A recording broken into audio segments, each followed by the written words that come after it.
தமிழ்நாட்டை எஸ்ஐஆர் எனும் ஆபத்து சூழ்ந்துள்ளதாக முதலமைச்சர் மு.க.ஸ்டாலின் எச்சரிக்கை. மக்களின் வாக்குரிமையை பாதுகாக்கவே எதிர்ப்பு தெரிவிப்பதாக வீடியோ வெளியிட்டு விளக்கம்.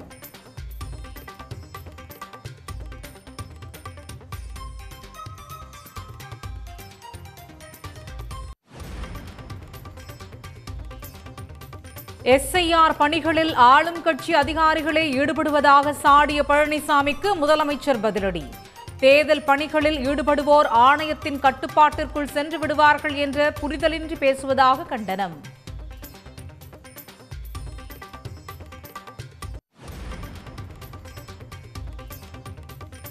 டெல்லியில் காற்று மாசை கட்டுப்படுத்த கோரி திடீரென போராட்டத்தில் குதித்த மக்கள். இந்தியா கேட் உட்பட நகரின் முக்கிய பகுதிகளில் போலீசார் குவிப்பு.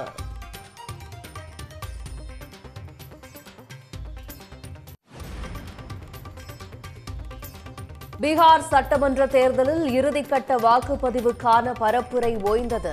நாளை மறுநாள் 122 தொகுதிகளுக்கான வாக்குப்பதிவு.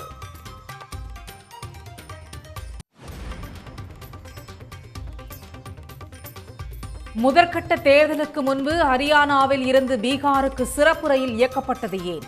ரயில்வே அமைச்சர் பதிலளிக்க மாநிலங்களவை உறுப்பினர் கபில் சிபல் வலியுறுத்தல்.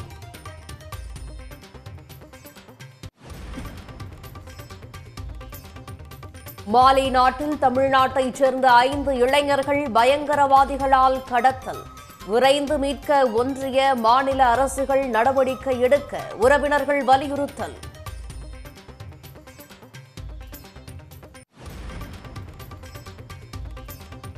நடிகை அனுபமாவின் படங்களை மார்பிங் செய்து வெளியிட்டது 20 வயது இளம் பெண் என்பது கண்டுபிடிப்பு. வெறுப்பை பரப்ப யாருக்கும் உரிமை கிடையாது என நடிகை அனுபமா அறிக்கை.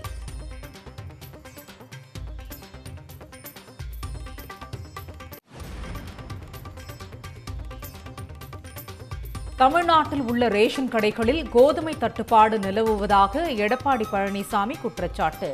ஒன்றிய அரசின் ஒதுக்கீட்டின்படியே கோதுமை விநியோகிக்கப்படுவதாக அமைச்சர் சக்கரபாணி விளக்கம்.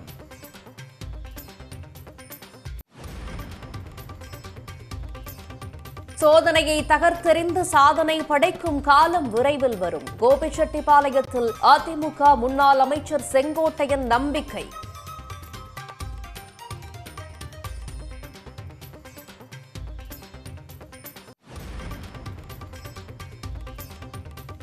கோவை சிரியன் சர்ச் பகுதியில் சாலையோர பள்ளத்தில் பாரம் தாங்காமல் கவிழ்ந்த லாரி. கிரேன் உதவியுடன் லாரியை அப்புறப்படுத்திய போலீசார்.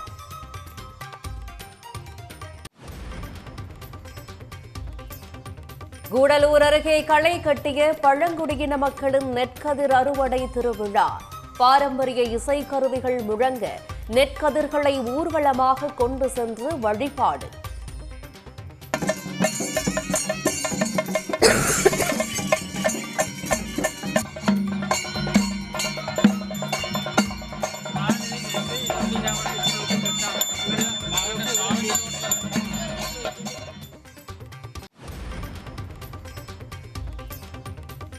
இந்தியாவில் இந்து அல்லாதவர்கள் யாரும் இல்லை என RSS தலைவர் மோகன் பகவத் சர்ச்சை பேச்சு. இஸ்லாமியர், கிறிஸ்தவர் அனைவரும் ஒரே மூதாதையரின் வழிவந்தவர்கள் எனவும் கருத்து.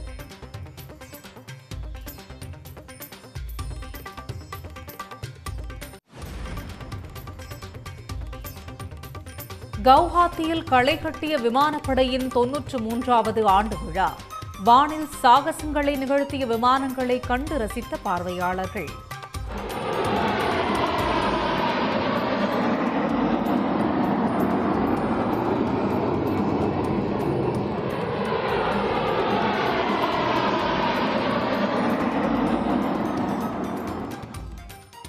குளறுபடிகள் நிறைந்த எஸ்ஐஆர் கணக்கீட்டு படிவங்களை பார்த்தால் தலை சுற்றிவிடும் என்று கூறியுள்ள முதலமைச்சர், வாசல் தேடி வந்த வாக்குரிமையை பறிக்கும் ஆபத்தை அனைவரும் சேர்ந்து செயல்பட்டதால்தான் தடுத்து நிறுத்த முடியும் என்றும் தெரிவித்துள்ளார். எஸ்ஐஆர் பணியை ஏன் திமுக எதிர்க்கிறது என்பது குறித்து காணொலி மூலம் முதலமைச்சர் மு.க.ஸ்டாலின் விளக்கமளித்துள்ளார். போதுமான கால அவகாசம் கொடுக்காமல் தேர்தலுக்கு சில மாதங்களே இருக்கும் நிலையில் இதை அவசரமாக செய்வது சரியாக இருக்காது என்பதுதான் திமுகவின் நிலைப்பாடு என அவர் தெளிவுபடுத்தினார். தேர்தல் ஆணையத்துடன் கூட்டு சேர்ந்து பாஜக எப்படியெல்லாம் மோசடி செய்தது என்பது குறித்து ராகுல் காந்தி, பினராயி விஜயன், மம்தா பானர்ஜி ஆகியோர் விரிவாக பேசியுள்ளதாகவும் சுட்டிக்காட்டினார்.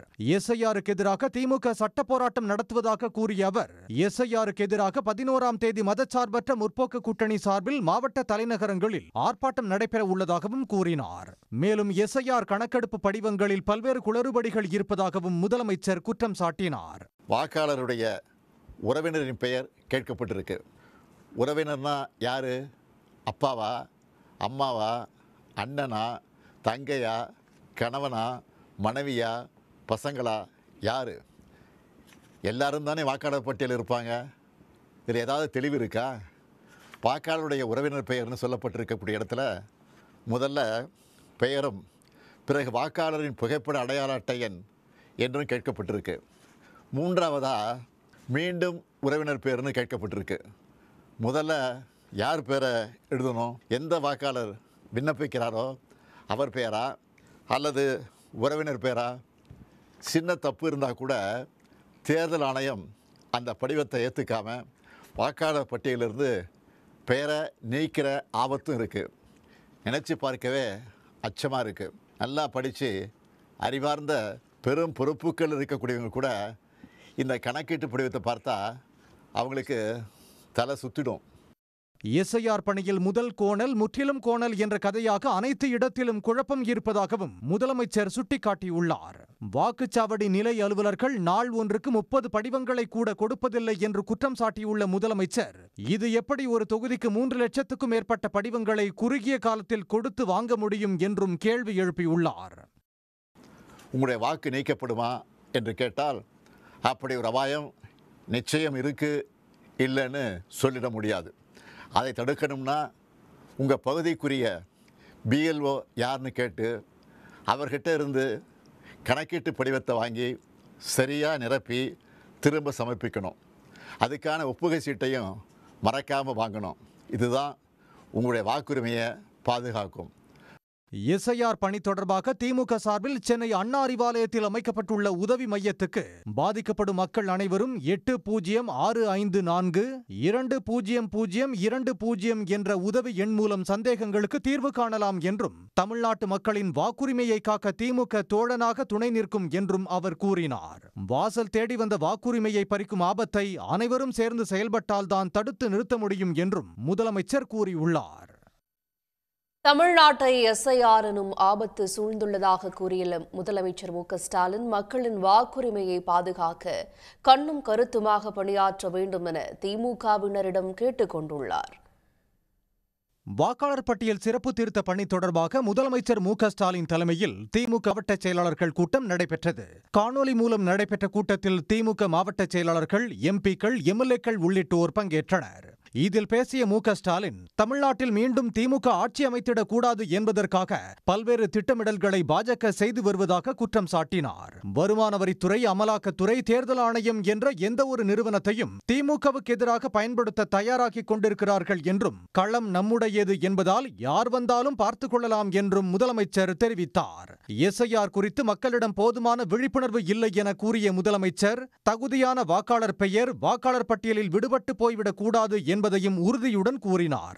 அதேபோல் எந்த ஒரு தகுதியில்லாத வாக்காளரையும் பட்டியலில் இணைத்துவிடக் கூடாது என்றும், எஸ்ஐஆர் பணிகளில் மாவட்ட செயலாளர்கள், தொகுதி பொறுப்பாளர்கள் கவனமுடன் இருக்க வேண்டும் என்றும் முதலமைச்சர் அறிவுறுத்தினார். இதனிடையே முதலமைச்சர் மு க ஸ்டாலின் விடுத்துள்ள எக்ஸ் பதிவில், தமிழ்நாட்டை எஸ்ஐஆர் எனும் ஆபத்து சூழ்ந்துள்ளது என்றும், பல கோடி மக்களின் வாக்குரிமை கேள்விக்குறியாகியுள்ளது என்றும் கூறியுள்ளார். மக்களின் வாக்குரிமையை பாதுகாக்க கண்ணும் கருத்துமாக பணியாற்ற வேண்டும் என்றும் அவர் கேட்டுக் கொண்டுள்ளார்.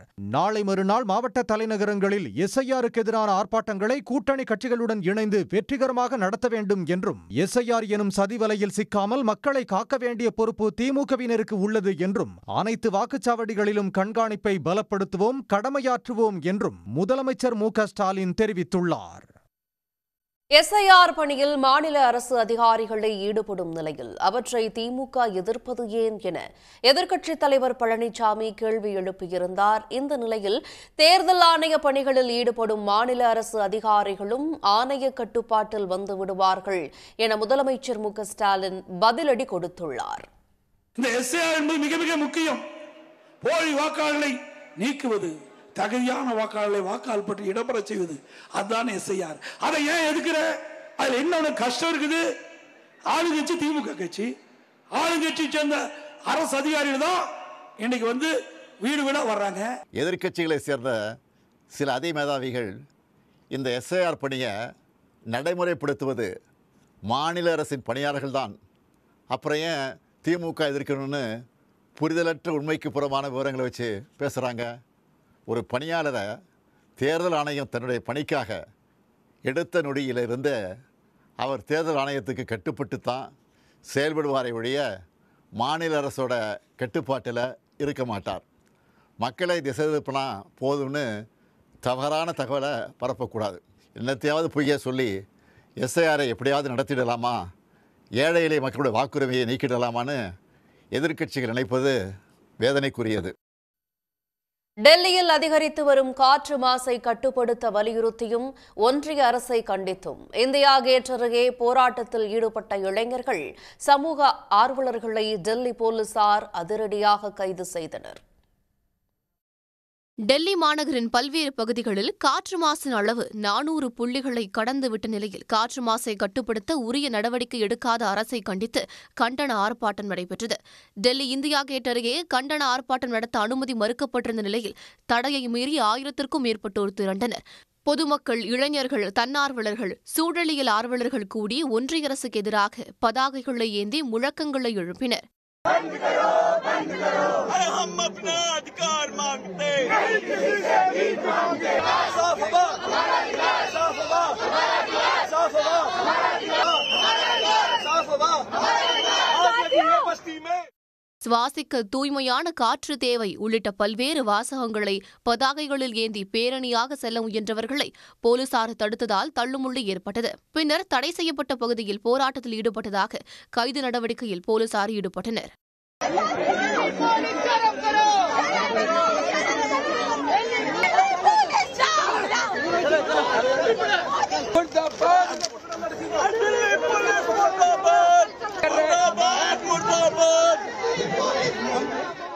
டெல்லியில் அதிகரித்து வரும் காற்று மாசினால் சுவாசிக்க கூட முடியவில்லை என்றும் ஒன்றிய அரசின் நடவடிக்கைகளை கண்டித்து இளைஞர்கள் தொடர் முழக்கங்கள் எழுப்பியதால் பரபரப்பு ஏற்பட்டது. பீகாரில் 2ஆம் மற்றும் இறுதிக்கட்ட தேர்தலுக்கான பரப்புரை நிறைவடைந்தது. பீகாரில் வேலை வாய்ப்புகளை உருவாக்க நடவடிக்கை எடுக்காமல் அதானிக்கு ஏக்கர் ₹1 நிலம் ஒதுக்குவதில்தான் பாஜக கூட்டணி கவனம் செலுத்துகிறது என்று எதிர்க்கட்சித் தலைவர் ராகுல் காந்தி குற்றம் சாட்டியுள்ளார். பீகார் சட்டப்பேரவை தேர்தலில் பாஜக, ஐக்கிய ஜனதா தளம் கட்சிகள் அடங்கிய தேசிய ஜனநாயக கூட்டணிக்கும் ராஷ்டிரிய ஜனதா தளம், காங்கிரஸ் உள்ளிட்ட கட்சிகளின் மகா கூட்டணிக்கும் இடையே கடும் போட்டி நிலவுகிறது. 243 தொகுதிகள் கொண்ட பீகாரில் முதல் கட்டமாக 121 தொகுதிகளில் கடந்த 6ஆம் தேதி வாக்குப்பதிவு நடைபெற்றது. 122 தொகுதிகளில் நாளை மறுநாள் வாக்குப்பதிவு நடைபெறவுள்ளது. இந்நிலையில் 2ஆம் கட்ட தேர்தலுக்கான பிரச்சாரம் மாலை 5 மணியுடன் ஓய்ந்தது. கடைசி நாளான இன்று கிருஷ்ணகஞ்ச் பகுதியில் பிரச்சாரம் செய்த ராகுல் காந்தி, தொழிலதிபர்களின் நலனில்தான் மோடி தலைமையிலான அரசு அதிக அக்கறை செலுத்துகிறது என்றும் பீகாரில் தொழில்துறையை மேம்படுத்த எந்த நடவடிக்கையும் எடுக்கப்படவில்லை என்றும் குற்றம் சாட்டினார். अमित शाह यहां आते हैं और कहते हैं बिहार में उद्योग लगाने के लिए जमीन नहीं है. सीधा स्टेट से आपको झूठ बोलते हैं. जमीन की बिहार में कोई कमी नहीं है. अदानी के लिए जितनी भी जमीन चाहिए नीतीश जी और नरेंद्र मोदी की सरकार देने को तैयार है.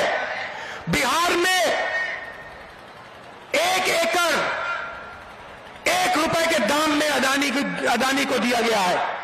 பீகாரில் கடந்த 20 ஆண்டுகளில் எத்தனை உணவு பதப்படுத்தும் தொழிற்சாலைகளை முதலமைச்சர் நிதிஷ்குமார் கொண்டு வந்துள்ளார் என்று கேள்வி எழுப்பிய ராகுல் காந்தி, செல்போன் தயாரிப்புக்கு தேவையான வசதிகள் மற்றும் இளைஞர் திறன் இருந்தும் அதற்கான வாய்ப்பு உருவாக்கப்படவில்லை என்றார். பாட்னாவில் செய்தியாளர்களிடம் பேசிய தேஜஸ்வி யாதவ், முதல் கட்ட தேர்தலைப் போலவே 2ஆம் கட்ட தேர்தலிலும் மக்கள் ஆட்சி மாற்றத்திற்காக வாக்களிப்பார்கள் என்று நம்பிக்கை தெரிவித்தார். இதனிடையே சுபால் பகுதியில் தேர்தல் பிரச்சாரம் மேற்கொண்ட பாதுகாப்புத்துறை அமைச்சர் ராஜ்நாத் சிங், நாட்டில் பாஜக கூட்டணியை தவிர வேறு யாராலும் வளர்ச்சியை கொண்டுவர முடியாது என கூறினார். நாளை மறுநாள் நடைபெறும் 2ஆம் கட்ட வாக்குப்பதிவில் 3,70,00,000 வாக்காளர்கள் தங்கள் ஜனநாயக கடமையை ஆற்றவுள்ளனர். டெல்லியில் காற்று மாசை கட்டுப்படுத்த கோரி திடீரென போராட்டத்தில் குதித்த மக்கள். இந்தியா கேட் உட்பட நகரின் முக்கிய பகுதிகளில் போலீசார் குவிப்பு.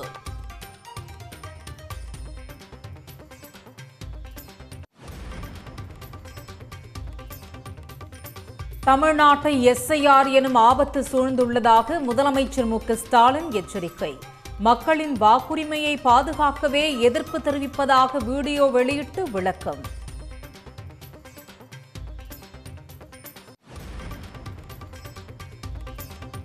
எஸ்ஐஆர் பணிகளில் ஆளும் கட்சி அதிகாரிகளே ஈடுபடுவதாக சாடிய பழனிசாமிக்கு முதலமைச்சர் பதிலடி. தேர்தல் பணிகளில் ஈடுபடுவோர் ஆணையத்தின் கட்டுப்பாட்டிற்குள் சென்று விடுவார்கள் என்ற புரிதல் இன்றி பேசுவதாக கண்டனம்.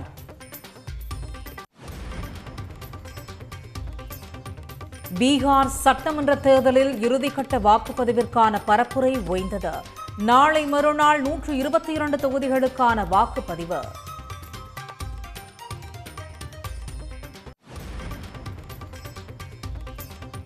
முதற்கட்ட தேர்தலுக்கு முன்பு ஹரியானாவில் இருந்து பீகாருக்கு சிறப்பு ரயில் இயக்கப்பட்டது ஏன்? ரயில்வே அமைச்சர் பதிலளிக்க மாநிலங்களவை உறுப்பினர் கபில் சிபல் வலியுறுத்தல்.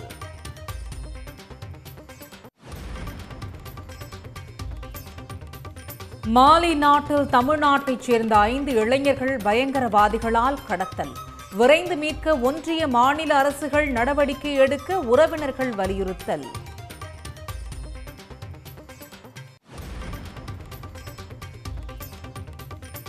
நடிகை அனுபமாவின் படங்களை மார்பிங் செய்து வெளியிட்டது 20 வயது இளம்பெண் என்பது கண்டுபிடிப்பு.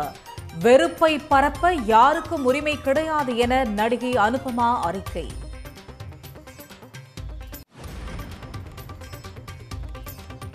கோவை சிரியன் சர்ச் பகுதியில் சாலை ஓர பள்ளத்தில் பாரம் தாங்காமல் கவிழ்ந்த லாரி. கிரேன் உதவியுடன் லாரியை அப்புறப்படுத்திய போலீசார்.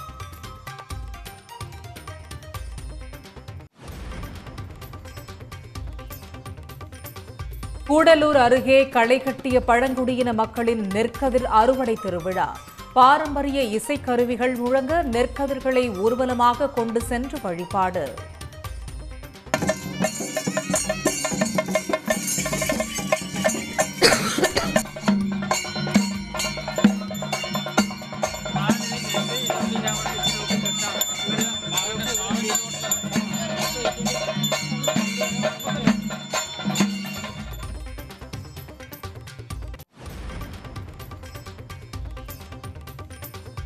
இந்தியாவில் இந்து அல்லாதவர்கள் யாரும் இல்லை என RSS தலைவர் மோகன் பகவத் சர்ச்சை பேச்சு. இஸ்லாமியர், கிறிஸ்தவர் அனைவரும் ஒரே மூதாதையரின் வழிவந்தவர்கள் எனவும் கருத்து.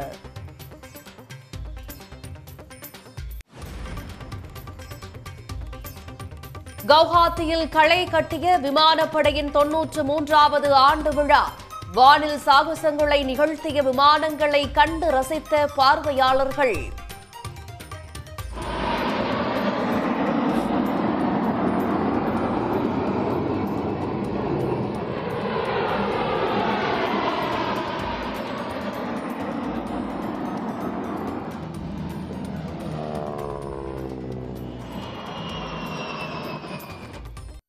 வாக்காளர் பட்டியல் சிறப்பு தீவிர திருத்தத்தில் அதிக குளறுபடிகள் உள்ளது என்று கூறியுள்ள பொதுமக்கள் படிவத்தில் பதிலளிக்க சாமானிய மக்கள் மிகவும் சிரமப்படுவதாகவும், இதுகுறித்து கேள்வி எழுப்பினால் அதிகாரிகள் முறையாக பதில் அளிப்பதில்லை என்றும் குற்றம் சாட்டுகின்றனர்.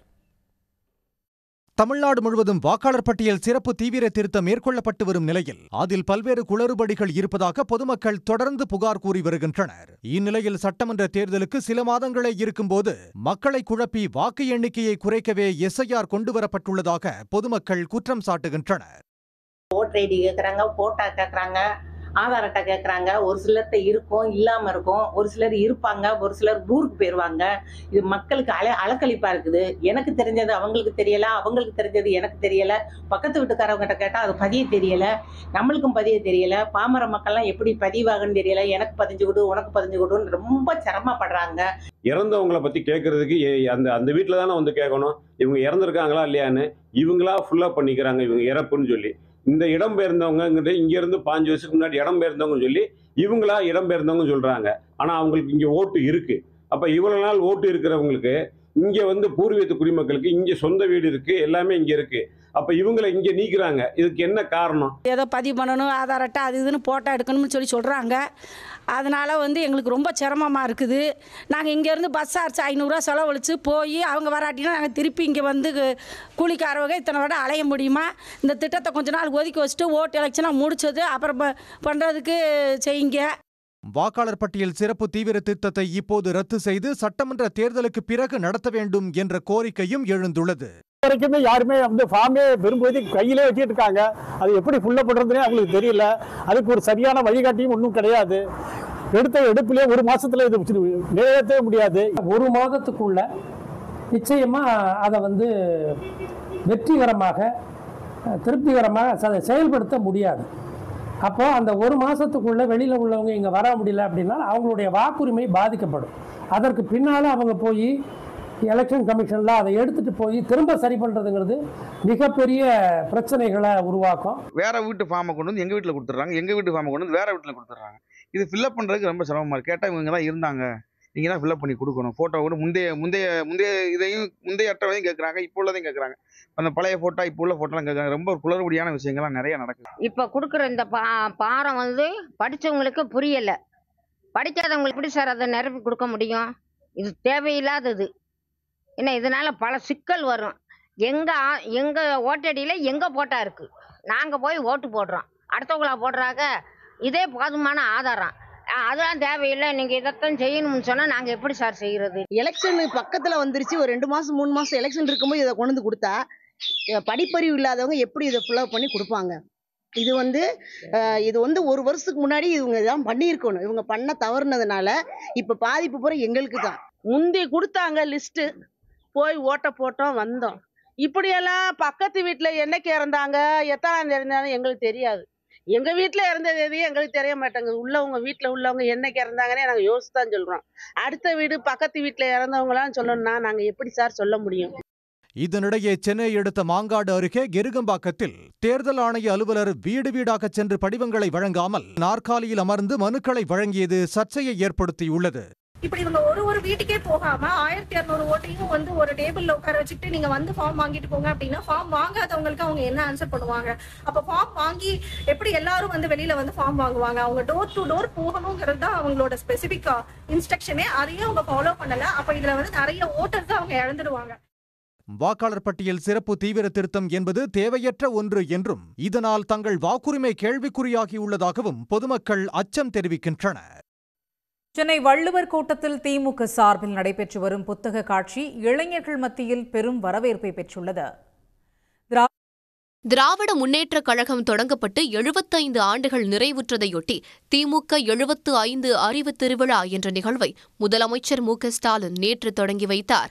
விழாவின் ஒரு பகுதியாக முற்போக்கு புத்தக காட்சி என்ற பெயரில் புத்தக காட்சியையும் அவர் தொடங்கி வைத்தார். நவம்பர் 16ஆம் தேதி வரை நடைபெறவுள்ள முற்போக்கு புத்தக காட்சிக்கு இளைஞர்கள் மத்தியில் வரவேற்பு அதிகரித்துள்ளது. முதலமைச்சர் மு.க.ஸ்டாலின் வெளியிட்ட காலத்தின் நிறம் கருப்பு சிவப்பு என்ற புத்தகத்திற்கு அதிக வரவேற்பு உள்ளது. தமிழ்நாட்டுக்கு திராவிட முன்னேற்றக் கழகம் ஆற்றிய நன்மைகள் அனைத்தும் இந்த புத்தகத்தில் ஆவணப்படுத்தப்பட்டுள்ளன. என்னதான் நம்ம இந்தியா வளர்ந்து வர நாடாக இருந்தாலும் கூட இன்னும் பல்வேறு இடத்துல சாதி மதம் அதோடைய விரிகள் வந்து இன்னமும் அடங்கலை. ஏன்னா எல்லா இடத்துலையும் சரி இன்னும் அந்த ஆணவ கொலைகள் எல்லாமே நடந்துட்டு தான் இருக்குது. இதை வந்து ஒரு யங்ஸ்டராக வந்து நம்மளுடைய தலைமுறையில் தான் மாற்ற முடியும். அதை மாற்றுறதுக்கு நமக்கு தேவையானது இங்கே இருக்கிறது.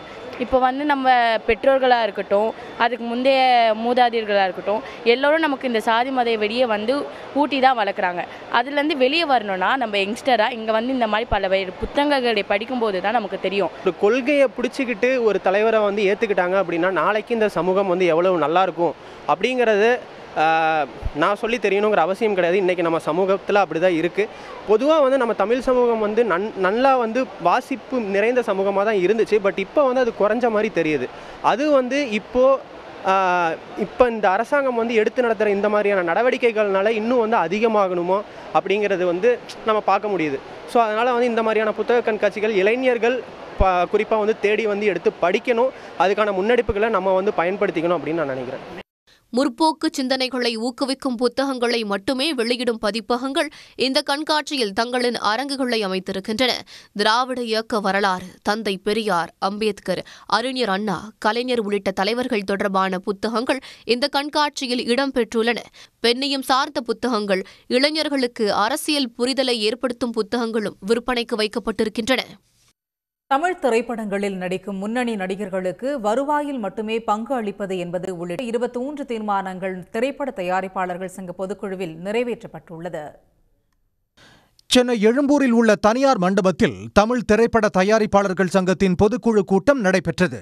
இந்த கூட்டத்தில் எஸ். சந்திரசேகர், ராதா ரவி, எஸ்.வி. சேகர், தேவயானி, மன்சூர் அலிகான், ஏ.எல். அழகப்பன் உள்ளிட்ட 150க்கும் மேற்பட்டோர் கலந்து கொண்டனர். கூட்டத்தில் 23 தீர்மானங்கள் வாசிக்கப்பட்ட நிலையில் தீர்மானங்கள் புரியவில்லை, மீண்டும் வாசிக்க வேண்டும் என சிலர் வலியுறுத்தினர். இதனால் இரு தரப்பினரிடையே வாக்குவாதம் ஏற்பட்டது.